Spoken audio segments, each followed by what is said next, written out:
showing the boot up and self-test of the IFR 1500. As it boots up, you see it pass no errors detected on the self check. If I go to the self-diagnostic menu, going to the memory test, it's now running through the memory test. If you look down here, you'll see it's gone through the memory test twice. I'll let it go to 5.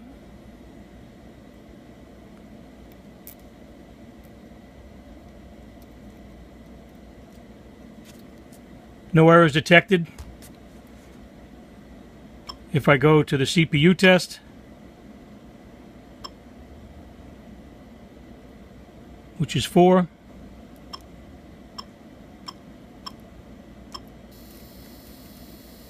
it's now running through the CPU tests. No errors detected.